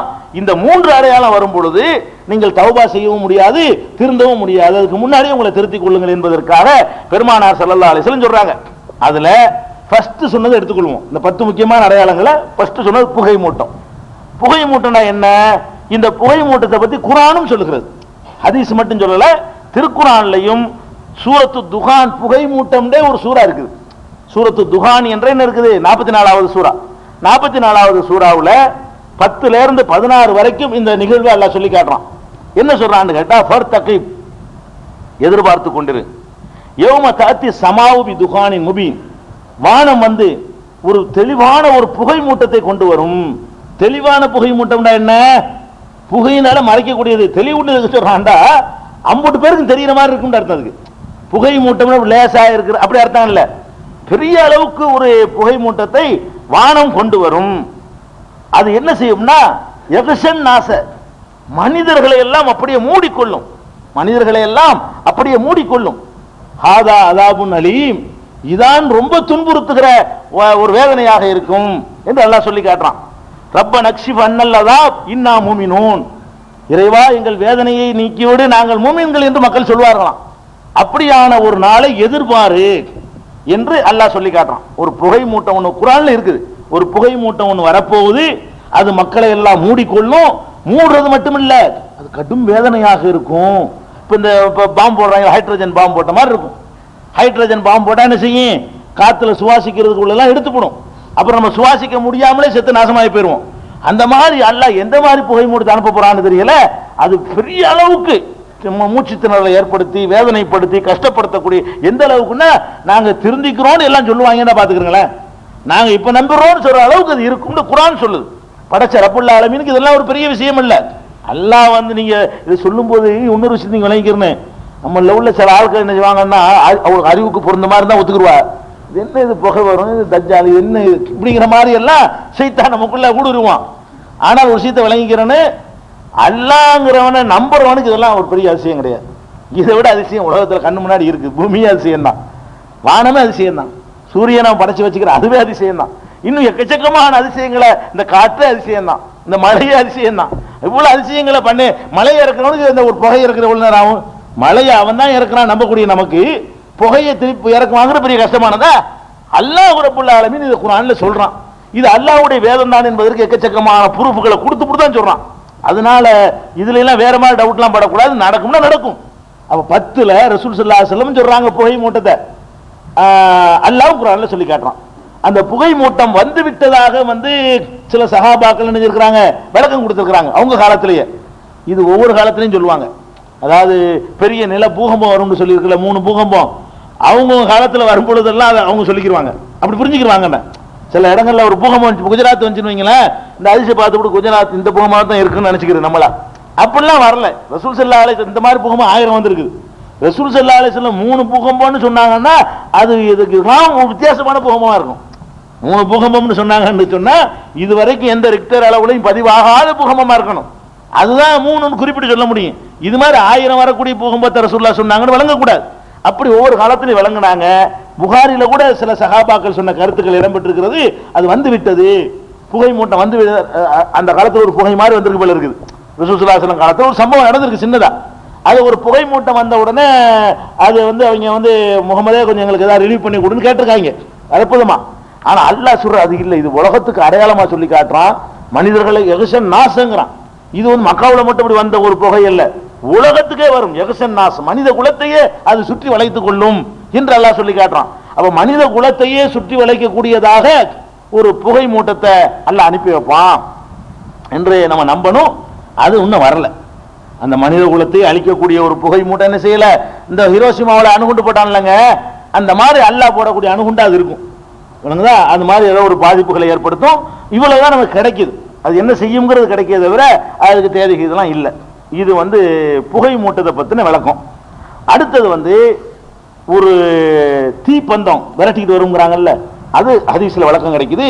நபிகள் நாயகம் ஸல்லல்லாஹு அலைஹி வஸல்லம் சொல்றாங்க, அம்மா அவ்வளவு அஷ்ராத்திஸா, இந்த 10 அடையாளங்களில் முதலில் நிகழக்கூடியது ஃபனாருன், முதல்ல வரக்கூடிய நெருப்பு தான். இந்த புகையெல்லாம் கூட அப்புறம் தான் வரும். ஃபர்ஸ்ட் என்ன வரும், ஒரு நெருப்பு பத்த ஆரம்பிக்கும். அது என்ன செய்யும் கேட்டா, தஹசுருன் நாஸ மினல் மஷ்ரிகி இலல் மக்ரிபி, மஷரிக்கில இருந்து, மஷரிக்குனா கிழக்கு, கிழக்கை இருந்து மக்களை எல்லாம் மேற்க நோக்கி விரட்டி செல்லும் அப்படின்னா கிழக்குல தான் வரும் விளங்குது. அந்த தீப்பந்தம் எங்க வரும்? கிழக்குல வரும். கிழக்கு பிரதேசம்னா அரபு பிரதேசம் தான். அது ஹதீஸ்ல தெளிவா கூட வருது, ஹிஜாஸ்ன்றே வருது. இன்னொரு ஹதீஸ்ல சஹீஹுல், இது புகாரில 3329, 7118 என்ன வருதுன்னு கேட்டா, லா தகூமு ஸாஅத்து ஹத்தா தஹ்ருஜ நாருன் மின் அர்லில் ஹிஜாஸ். ஹிஜாஸ் மண்ணிலிருந்து, ஹிஜாஸ்னா எதுக்கு சொல்றது? ஹிஜாஸ்னா எது? Saudi Arabia. ஹிஜாஸ் அந்த காலத்துல சொன்னதுக்கு பேரு இன்றைய சவுதி அரேபியா தான் ஹதீஸ்ல அன்றைக்கு ஹிஜாஸ்னு சொல்லப்படுது. ஹிஜாஸ் பகுதியில் இருந்து ரசூலுல்லாஹ் ஹிஜாஸ்ல பிறந்தாங்கன்னு சொல்லுவாங்க. ஹிஜாஸ்ங்கிறது அந்த சவுதி அரேபியா இருக்க மக்கா மதீனாவை சுற்றி உள்ள அந்த ஏரியாவுக்கு பேரு ஹிஜாஸ். அப்ப ஹிஜாஸ் என்ற பகுதியில் இருந்து அப்ப அங்க இருந்தா தீ கிளம்புது. அங்க இருந்தா அந்த இஸ்லாம்ங்கிற மார்க்கமும் கிளம்புச்சு. அழிக்கிறதுக்கு உள்ளது அங்க இருந்து கிளப்பிடுறான். மனிதர்களை அழிக்கிறதுக்கு உள்ள சாதனத்தையும் அங்க இருந்து கிளப்புறான். அங்க இருந்து ஒரு நெருப்பு புறப்படும். அது எப்படிப்பட்ட நெருப்பா இருக்கும்னு கேட்டா, சவுதி அரேபியாவில இருந்து ஈராக்கு எவ்வளவு தூரம் இருக்கு? எவ்வளவு, எத்தனை கிலோமீட்டர் இருக்கும்? ஒரு 1000 கிலோமீட்டர் இருக்கும்.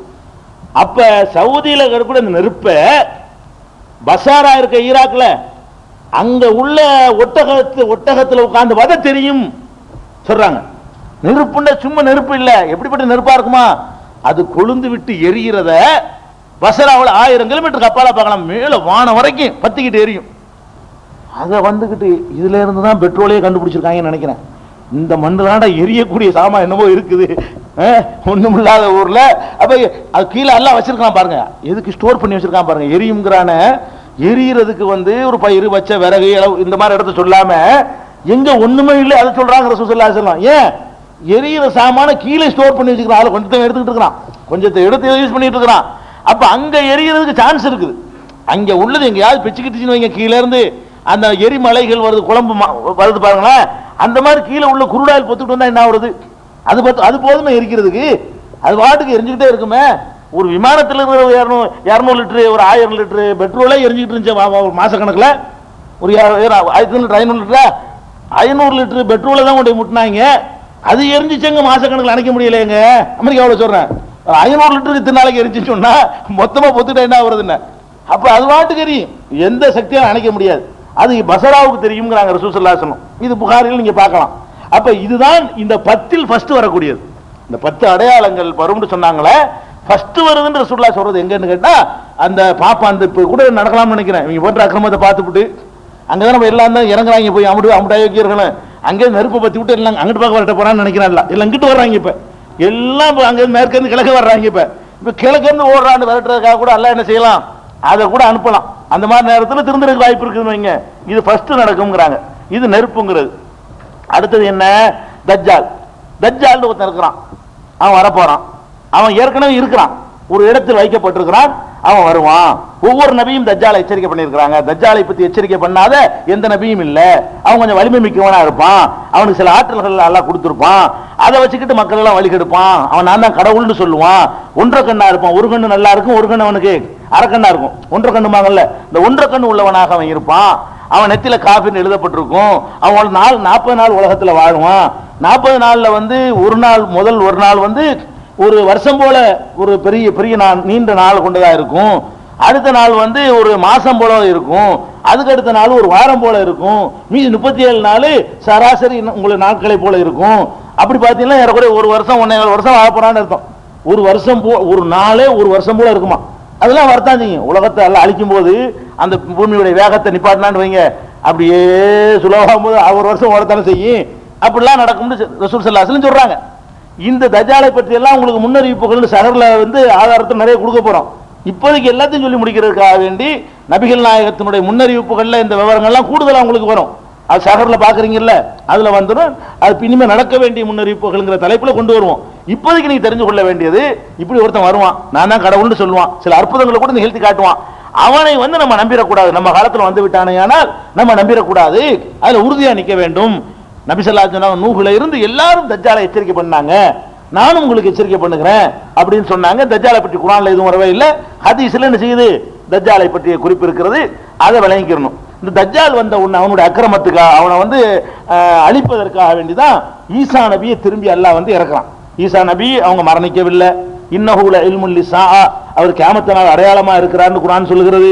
வஇம்மின் அஹ்லில் கிதாபி இல்லா லயுமினன் நபிஹி கப்ல மௌத்திஹி, வேதமுடைய யாராக இருந்தாலும் ஈசா மரணிப்பதற்கு முன்னால் அவரை நம்புவார்கள் அப்படின்னு அல்லாஹ் சொல்லி காட்டுறான். மரணிக்கலன்னு விளங்குது அதுல இருந்து. அல்லாஹ் தன்னுடைய வல்லமையினால் பல் ரஃபாஹுல்லா மா கத்லுஹு, அவரை கொல்லவில்லை குர்ஆன்ல சொல்றான். வமா ஸலபுஹு, சிலுவையில் அறையவும் இல்லை அப்படின்னு சொல்லி அல்லாஹ் குர்ஆன்ல வமா கத்லுஹு யகீனா, அவரை உறுதியாக அவரை கொல்லவே இல்லை இப்படி எல்லாம் அல்லாஹ் அடிச்சு சொல்றான்.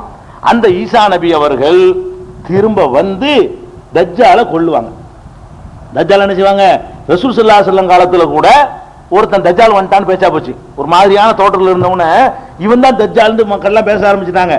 உமர் ரலியல்லாஹு அன்ஹு அவர்கள் வாள் எடுத்துட்டு போய் வெட்ட போறாங்க. நாம கொண்டு வந்துடுறேன். ஓய், அவன் தஜ்ஜாலா இருந்தா அதுக்கு வேற ஆள் இருக்காரு கொல்றதுக்கு, நீ இல்ல. அவன் தஜ்ஜாலா இருந்தான்னு சொன்னா அதுக்கு வேற ஒருத்தர் வருவாரு, அது நீங்க கிடையாதுன்னு சொல்லி ரசூலுல்லாஹ் தடுக்கிறாங்க. அப்ப தஜ்ஜாலா இல்லைன்னு சொன்னா நீங்க கொல்ல தேவையில்லை. தஜ்ஜாலா இருந்தாலும் அதுக்கு அவர் வந்துருவார், இப்போ வந்துருவார், ஈசா நபி வந்துருவார், நான் இருக்கும்போது வந்து அவர் கொண்டுருவார். அதனால அதுக்குன்னு அல்லாஹ் ஒரு ஆளை நியமிச்சிருக்கான்னு சொல்லி ரசூல் ஸல்லல்லாஹு அலைஹி வஸல்லம் சொல்றாங்க. அப்ப ஈசா நபி அவர்களும் தஜ்ஜாலும் ஒரு காலத்தில் வருவாங்க. இந்த 40 நாள் இவனுடைய அட்டகாசம் முடிஞ்ச உடனே அவன் அழிக்கிறதுக்குன்னு வருவாங்க, போர் எடுத்துட்டு போவாங்க. எங்க தஜ்ஜால் வருவான் தெரியுமா? தஜ்ஜால் வர்றதே குராசான்ல தான். குராசான் தான் ஆப்கானிஸ்தான். குராசான்ங்கிறதுக்கு தஜ்ஜால் எங்க வருவான்னு கேட்டா ஆப்கானிஸ்தான்ல தான் வருவான், குராசான்ல தான் வருவான். இப்போ ஆப்கான்ல குராசான் ஒரு மாகாணம் இருக்குது, அந்த வடக்கு பகுதியில. அந்த குராசான்ங்கிற பகுதியில தான் தஜ்ஜால் வருவான். அந்த ஏரியாவை தான் அவனுக்கு வசதியான ஏரியாவா இருக்கும். அப்ப அது மாதிரி இந்த தஜ்ஜால்கள்லாம் நுழையிறாங்க. இப்ப நிறைய தஜ்ஜால்கள்லாம் உள்ள போறாங்க, அவனுக்கு தான் அழிகிறதுக்காக போறாங்கன்னு நினைக்கிறேன். ஹதீஸ்ல வருது. அதனால தஜ்ஜாலை ஒழிக்கிற ஈசா நபியும் அங்க டமாஸ்கஸ்ல இருந்து வருவார்.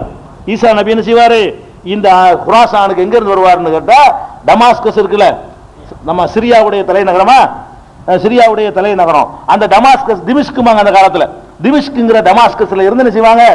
அது வேற ஒரு பேர் சொல்லுவாங்களே, இங்கிலீஷ்ல என்ன பேர் அதுக்கு? டமாஸ்கஸுக்கு என்ன பேருங்க? வரலாற்றுல வேற பேர் சொல்லுவாங்க, சரி யாவும் இல்லை. அப்ப அந்த அந்த ஊர்ல இருந்து என்ன செய்வாங்க? ஈசா நபி புறப்பட்டு வந்து கொள்ளுவாங்க. அந்த தஜ்ஜால் இருக்கிற அந்த பகுதியில் தான் மஹதி அலைஹிஸ்ஸலாம் வருவாங்க. தஜ்ஜால் இருக்கிற அந்த பகுதியில் யார் இருப்பா? ஈசா நபி காலத்திலேயே மஹதிங்கிறவரும் வருவாரு. அது ரசூலுல்லாஹ்வுடைய பேரே அவருடைய பேராகவும் இருக்கும். என்னுடைய வழித்தோன்றல உள்ளவராக இருப்பாரு. அவர் கையில உலகமெல்லாம் ஒரு ஆட்சி என்கிற வரும் என்றெல்லாம் சொன்னாங்க. அதுவும் குராசான்ல தான் வரப்போகுது. அந்த பகுதியெல்லாம் தஜ்ஜாலும் வரப்போறான், அந்த பகுதியெல்லாம் தஜ்ஜால் அழிய போறான், அந்த பகுதியில் மகதியும் வரப்போறாரு. இதுகள் எல்லாம் அந்த முன்னறிப்புல நீங்க தெரிஞ்சுக்கலாம். கொஞ்சம் கொஞ்சமா ஒரு நாளைக்கு ஒண்ணு ஒண்ணா சொன்னதா பதியும். மொத்தமா சொல்லும்போது குறிப்புகள் மட்டும் தான் இப்ப சொல்றோம். இப்ப அந்த மாதிரியான ஒரு ஈசா அலைஹிஸ்ஸலாம் வருவார்கள் என்பது குர்ஆன்ல இருந்து ப்ரூஃப் ஆயிருக்கு. அது குர்ஆன்ல சொல்லப்பட்ட விஷயம். அது ஒரே காலத்தில் நடந்துரும். அடுத்தது வந்து யஜூஜ் மாஜூஜ் ஹதீஸ்லயும் இருக்கு, குர்ஆன்லயும் இருக்கு. யஜூஜ் மாஜூஜ் என்ற ஒரு கும்பல் ஒரு காலத்தில் இருந்திருக்கு. காலந்திரியில அது வந்து துல்கர்னைன் அலெக்சாண்டர்மாங்கல்ல, சிக்கந்தர் துல்கர்னைன், சிக்கந்தர் தான் அலெக்சாண்டருங்கிறாங்க. அலெக்சாண்டர்னு ஒரு நல்ல மன்னர் இருந்த காலத்துல உள்ள வாழ்ந்தவங்க தான் இந்த கூட்டம் யாஜூஜ் மாஜூஜ்ங்கிறது. இவங்க என்னன்னு கேட்டா ரொம்ப அக்கிரமம் பண்ணிக்கிட்டு பிறப்புலையே மனிதன் தான், வேற தனியா ஆதமுக்கு இல்ல, வேற ஒரு இனம் கிடையாது. நம்மள மாதிரி நம்ம அண்ணன் மாறுவதா ஆதமுடைய பிள்ளைகள் தான். இவங்க ரொம்ப அக்கிரமம் பண்ணிக்கிட்டு ரொம்ப அநியாயம் பண்ணிக்கிட்டு இருந்த உடனே அந்த பகுதி மக்கள் எல்லாம் இவர்கிட்ட முறையிடுறாங்க. இந்த அலெக்சாண்டர் வந்து உலகத்தை எல்லாம் கட்டி ஆண்ட ஒரு பெரிய ஆட்சி வச்சிருந்தாரு. இதை வந்து சூரத்துல் கஹ்ஃப்ல அல்லாஹ் என்ன செய்யறான்? இந்த வரலையே யஸ்அலூனக அன் தில் கர்னைன் குல் சாத்துலு மின்ஹு திக்ரான்னு சொல்லி அவருக்கு நிறைய வாய்ப்புகளை கொடுத்தோம், நிறைய பெரிய ஆட்சியை கொடுத்திருந்தோம். அவரிடத்துல மக்கள் எல்லாம் முறையிட்டார்கள், இவங்களோட அக்கிரமம் தாங்க இயலன்னு சொல்லி. ஒரு மலைக்கு அப்பால இருக்கிறாங்க, ஓடி வந்து கொள்ளடிச்சு ஓடி போயிடுவாங்க, 30 பேர் கொண்டு ஓடி போயிடுவாங்க. இதே வேலையாக அவங்க இருந்த உடனே அவர்கிட்ட உதவி கேட்கிறாங்க. அவர் என்ன செய்யறாருன்னு கேட்டா, அவங்க எங்கிட்ட வர முடியாத அளவுக்கு இரும்பையும் அந்த செம்பையும் இரும்ப வந்து செங்கல் மாதிரி தயார் பண்ணி செம்பை உருக்கி ஊத்தி 2 மலைக்கு இடையில உள்ள அந்த கணவாயில உருக்கி ஊத்தி அவர்களுங்கிட்ட வருவதற்கு உரிய அந்த வாசலை அவர் அடைத்து விட்டார் என்று குர்ஆன் சொல்லுது. பிறகு அதே குர்ஆன்ல இருக்குது, ஃபைதா ஜா வஅது ரப்பி ஜஅலஹு தக்கா. இது சூரத்துல் 18வது அத்தியாயத்துல 99வது வசனத்துல அல்லாஹ் சொல்றான், ஃபைதா ஜா வஅது ரப்பி, என் இறைவனுடைய அந்த நேரம் வரும் பொழுது ஜஅலஹு தக்கா, அதை தூள் தூளாக அல்லாஹ் ஆக்குவான். வகான வஅது ரப்பி ஹக்கா, என் இறைவனுடைய அந்த வாக்கு மெய்யானதாக இருக்கிறது. வதரக்னா பாலஹும் யௌமைதின் யமூஜு ஃபீ பாலின், அப்போது அவர்கள் ஒருவரோடு மோதிக்கொண்டவர்களாக அவர்களை எல்லாம் விட்டு விடுவோம், ஓடி வருவார்கள். ஒன்ஃபிக ஃபிஸ்ஸூரி, பிறகு சூர் ஊதப்படும். ஃபஜமானாஹும் ஜம்ஆ, அவர்களை ஒன்றாக ஒரே இடத்தில் திரட்டி விடுவோம் என்று அல்லாஹ் சொல்லி காட்டுறான் இந்த சூராவுல. அதே மாதிரி அம்பியாங்கிற சூறாவிலையும் யஜூஜ் மௌஜூதை பத்தி சொல்றான். 21வது சூறாவுல 96வது வசனத்துல ஹத்தா இதா ஃபுத்திஹத் யஜூஜ் வ மஅஜூஜ் வஹும் மின் குல்லி ஹதபின் யன்சிலூன். அந்த யஜூஜ் மஅஜூஜை அடைக்கப்பட்டிருக்கிற அந்த அடைப்பு உடைக்கப்படும் பொழுது ஒவ்வொரு மேட்டிலிருந்தும் இறங்கி ஓடி வருவார்கள். வெறி பிடிச்ச மாதிரி இருக்கிறாங்க.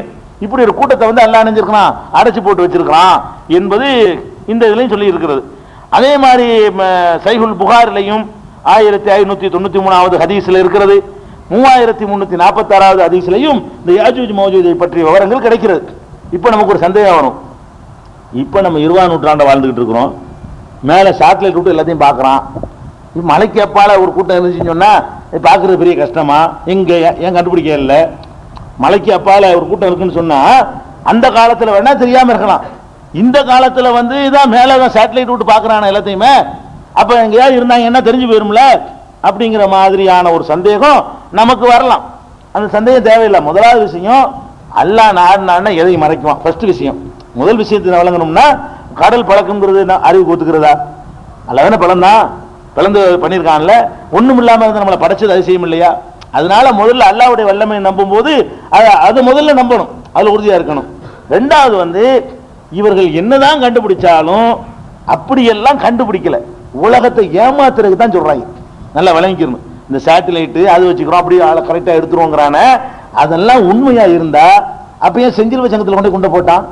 அதுக்குன்னு ஸ்பெஷலா ஒன்று விட்டான். யுத்தம் நடக்கிறதுக்கு 3 நாளைக்கு முன்னாடி ஆப்கானை மட்டும் கண்காணிக்கிறதுக்குன்னே உன்னை விட்டு போட்டுதான் 3ஆவது நாள் நினைஞ்சான். அவன் வந்து அட்டாக் ஆரம்பிச்ச உடனே செஞ்சில் சங்கத்தில் உழுவுது. செஞ்சிலுவை சங்கத்தில் என்ன இருக்குன்னா அதனுடைய மாடியில 3 மீட்டருக்கு 3 மீட்டர் அகலத்தில் செஞ்சிலுவைய, அதுவும் அந்த என்னது புளோரசன்ட் போட்டு ரிஃப்ளெக்ட் பண்ணுவது, என்னது புளோரசன்ட் தானே, அந்த நைட்ல போகும்போதெல்லாம் லைட்ல தெரியலமா, அந்த மாதிரியான இதுல எழுதி வச்சுக்கலாம் செஞ்சிலுவை சங்கத்தில். அதுல ஒன்று கரெக்டா போடுறாங்க. அமெரிக்காக்காரன் கொண்டு போடுறான், செஞ்சிலுவை சங்கத்தில் கொண்டு கரெக்டா போடுறான், உணவு கிடங்களை கொண்டு போடுறான். தெரியுது சிகப்பு கலர்ல 3 மீட்டருக்கு 3 மீட்டர் அகலத்தில் இந்த இவ்வளவு பெரிய இடத்துல இருக்கு 3 மீட்டர் 3 மீட்டர், அதை பார்க்க முடியல. திருப்பி ஒரு 2வது எங்கேயே போட்டான், பள்ளிவாசல்ல கொண்டு போட்டான், ஆஸ்பத்திரியில் கொண்டு போட்டான், சும்மா காட்டிலையும் மேட்டிலையும் போட்டு விட்டுக்கிறான். வழங்குதா? அப்படியெல்லாம் அப்படி துல்லியமான இலக்கோ துல்லியமான குறியெல்லாம் பார்க்க இயலாது. அங்க ஒரு ஒரு போட்டோ எடுக்கிறான்னு மேல எடுத்தான்னு சொன்னா இந்த கட்டிட அளவுக்கு உள்ளதை கூட காட்டாது. இந்த கட்டடம் மாதிரி ஒரு 10 மடங்கு கட்டடம் இருந்தால் அது ஒரு தீப்பெட்டி மாதிரி காட்டும். இந்த கட்டடம் மாதிரி ஒரு 10 மடங்கு கட்டடம் இருந்தா அது எப்படி காட்டும்? ஒரு தீப்பெட்டி சைஸு காட்டுமே தவிர அதை வச்சுக்கிட்டு தான் வந்து அனுமானிச்சு அடிக்கிறது. அதனால குறி தவறி போயிடுறது. அந்த தவறு காரணம் என்னன்னு கேட்டா அவனு சின்ன அந்த இடத்தை குறி வைக்கும் போது விஸ்தீர்ணமா பரவி வந்து அடிச்சிருது. அதான் காரணம். இப்படித்தான் கண்டுபிடிக்க முடியுமே தவிர அப்படி இருந்தா ஏன் வீரப்பனை வந்து சேட்டலைட்ல கண்டுபிடிச்சிட வேண்டியான? நான் கேட்கிறேன், வீரப்பன் தான் காட்டுல இருக்கிற இடம் தெரியுது, அதாவது எங்க இருக்காங்கன்னு யஜூஜ் மௌஜூஜ் இருக்கிற இடம் தெரியல, வீரப்பன் இருக்கிற ஏரியா நம்ம கரெக்டா தெரியுது. சத்தியமங்கலம் காட்டுல இருக்கிறோம், அவ்வளவுதான். அப்ப சத்தியமங்கலத்துக்கு நேரம் சேட்டலைட், இந்தியாவோட சேட்டலைட் மேல இருக்குது. இந்தியாவும் சேட்டலைட் அனுப்பி வச்சிருக்குது. இந்தியாவுடைய செயற்கைக்கோள் மூலமாகத்தான் உங்களுக்கு டிவியில வந்து அங்க மேகம் இருக்கிறது, இங்க மழை பெய்யும், அங்க மழை பெய்யும் செயற்கைக்கோள் எடுத்த படம் எல்லாம் காட்டுறாங்க. அப்படி படம் எடுக்கிற செயற்கைக்கோளுக்கு சொல்லி கோடிக்கணக்கான ரூபாய்களை இந்த படைக்கு அவனை பிடிக்கிறதுக்காக செலவழிச்சிட்டு இருக்கிறாங்களே, இந்த காசெல்லாம் மிச்சப்படுத்தலாம்ல? மிச்சப்படுத்தி அங்க இருந்து அவன் நடமாட்டத்தை பார்த்து இந்த இடத்துல இருக்கான்னு சொல்லி கரெக்டா போய் குத்திர வேண்டியானுங்க. ஒரு ஹெலிகாப்டர் டப்புன்னு எனக்கு தூக்கிட்டு வந்துடலாம்ல? அப்படிலாம் கண்டுபிடிக்க முடியாது. அது போக கண்டுபிடிப்பதற்கு வந்து அப்படியே துல்லியமா கண்டுபிடிக்கக்கூடிய சேட்டலைட் நாளைக்கு வந்து விட்டாலும் இன்னும் அட்வான்ஸா வரலாம். இப்ப இதை எடுக்கிறவன் நாளைக்கு இன்னும் கொஞ்சம் அட்வான்ஸா வரலாம். அப்படி வந்து விட்டாலும் அப்போ கண்டுபிடிக்கல. ஏன்னு இந்த கட்டடத்துக்கு உள்ள என்ன கண்டுபிடிக்கலுமா? அதே மாதிரி எங்க காடுகளும் மரங்களும் மறைத்து கொண்டிருக்குமே, காட்டுக்குள்ள இருந்தா கண்டுபிடிக்க இயலாது. அது மாதிரி வந்து எத்தனையோ காடுகள் இருக்குது. சத்தியமங்கலம் காட்டுக்குள்ள ஒருத்தர் நுழைஞ்சானா எந்த சேட்டலைட்லயும் வராது. அப்ப அந்த மாதிரி அதுக்கு மிஞ்சின காடுகள் மாதிரி அந்த பகுதியில் இருக்கலாம். அதனால வந்து அல்லாஹ் அவர்கள் வரக்கூடாது என்பதற்காக வேண்டி அது இவன் என்னத்தை தான் சேட்டலைட் பண்ணாலும் அதுல தென்படாததை எல்லாம் அணிஞ்சிருக்கலாம், வச்சிருக்கலாம். பாருங்க, இப்போ ஒரு 3 நாளைக்கு முன்னாடி முக்காவாசி சேட்டலைட் உலகத்தில் வேலை செய்யாம போச்சு. பார்த்தீங்களா இல்லையா? இந்தியாவோட சேட்டலைட் பாதிப்பு இல்லை. என்னமோ கல்மலைன்னு ஒன்று விழுந்து அது தீபாவளி கொண்டாட மாதிரி பார்த்துட்டு இருந்தாங்க. அது என்னடாண்டா பயங்கரமா சேட்டலைட் அமெரிக்கா 3 நாள் அடிக்க முடியல. சேட்டலைட்டை பலதாகி போச்சு. அங்கே ஒன்றும் எல்லாத்தையும் ரிப்பேர் ஆகி விட்டுருச்சு. அந்த கல் விழுந்து அங்கங்க போய் அடைச்சி அந்த தூசி படைஞ்சிட்டா லென்ஸ் சுத்தமா இருக்கணும்லங்க, அங்க தூசி போகாத இடம். அங்க எல்லாம் என்ன செய்யறான்னா அங்க ஒரு கல்மலையை பொழிய வச்சு இவங்களுக்கு தீபாவளி கொண்டாட மாதிரி வேடிக்கை காட்டி முக்காவாசி சேட்டலைட்டை ஒண்ணுமில்லாம ஆக்கி விட்டான். ஒன்னும் கணக்கு பண்ண முடியல. அறிகுறி ஆரம்பமாகுதுன்னு நினைக்கிறேன். அப்ப அந்த மாதிரி எல்லாம் வந்து எத்தனையோ விஷயங்கள் இருக்குது. அதனால வந்து யாஜூஜ் மோஜூஜ்னா இருக்கு, கண்டிப்பா இருக்கு. அல்லாஹ் சொன்னா கண்டிப்பா என்ன செய்யுங்க, பூமி அப்படியெல்லாம் இந்த மனிதன் அளந்துடவே இல்லை. பூமியில மனிதன் கால் வைக்காத இடம், போகாத இடம், செல்லாத இடம், இப்படி ஒன்று இருக்குன்னு கற்பனை செய்யாத இடங்கள்லாம் ஒன்று நிறைய இருக்குது. அதனால அதுல ஒன்று நம்ம குழப்பம் பண்ணக்கூடாது. அதை நம்ம நம்பணும். யாஜூஜ் மோஜூஜ மீதி உள்ள சில அடையாளங்களையும், உலகம் அழிகிறதையும், அழிச்ச பிறகு உள்ள மறுமை நாள் எப்ப ஏற்படும்ங்கிறதையும், எழுப்பின பிறகு எப்படி ஏற்படும், அழியும் போது என்ன ஏற்படும் என்பதை இன்ஷா அல்லாஹ் இதை விரிவாக வழங்க வேண்டிய விஷயம். அதனால நாளைக்கு இதனுடைய தொடர்ச்சியை வைத்துக் கொள்வோம். சுப்ஹானல்லாஹ்.